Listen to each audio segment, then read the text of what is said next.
Ang hirap niyo namang pasayahin. So yan yung response ni Vivian nung kinutsa siya habang gumagawa ng content nung pumasok siya sa loob ng freezer doon sa Alfamart. Kung ikaw ay isang business owner ng convenience store katulad ng Alfamart, ano ang gagawin mo at reaction mo kapag nadatnan mong may tao sa loob ng freezer? Sigurado kasing iinit ang ulo mo kapag makikita mo na merong isang tao na hindi mo kilala na nandoon sa loob ng freezer na gumagawa ng content para pasayahin niya yung mga fans niya.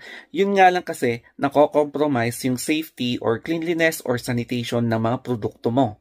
Magagalit ka talaga kasi si ate girl halatang hindi talaga siya naghugas ng paa bago siya pumasok sa loob ng freezer, and malay natin may posibilidad na pwedeng nakaapak siya ng evac tapos dumikit sa kanyang mga kuko or dumikit sa kanyang talampakan at transfer niya ito doon sa mga products na nasa loob ng freezer. Naglabas na ng statement ang Alfamart and tinitignan na nila yung mga anggulo as part of their investigation, and posibleng magsasampa sila ng kaso sa mga tao, especially doon sa pumasok sa loob ng freezer at kinontaminate niya yung mga ice cube products, na ang pinaka-main goal ng company kasi is to maintain yung consistent sanitation procedures nila. So, ang ginawa nila, tinanggal talaga lahat ng mga ice cubes na contaminated sa paa ni ate na medyo marumi, and then pinalitan na nila ng bago, nilinisan nila yung buong freezer, and then tsaka na lang ulit nila ginamit. So, malaking perwisyo ito para sa Alfamart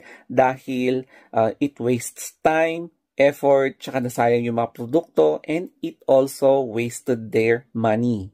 Hindi ko alam kung legit, pero magbibigay ng pabuya ang pamunuan ng Alfamart such as 800,000 pesos kung sino man ang makakapagturo sa babaeng ito na hindi naghugas ng paa at pumasok sa loob ng freezer na kinontaminate yung mga ice cubes. Tapos, pati na rin yung mga kasama niya na kumuha ng video at mga alipores nila dyan. At eto na nga, si Miss Vivian. So, siya yung pinaghahanap ng Alfamart. So, hindi ko alam kung itutuloy yung kaso sa kanya, not unless baka mag-apologize. So, tingnan na lang natin yung mga progress ng investigation. Aware naman si auntie nyo na nagva-viral siya ngayon, tapos pinuputakti din siya ng mga negative comments. Pero, ang short yung reaction lang niya. Sinabi niya na sanay naman na siya sa mga negative comments and pinapabayaan na lang niya kasi in time, huhupa din yan.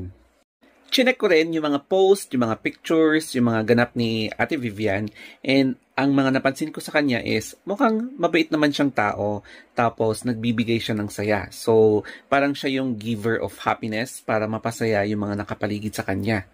After kong chinek yung mga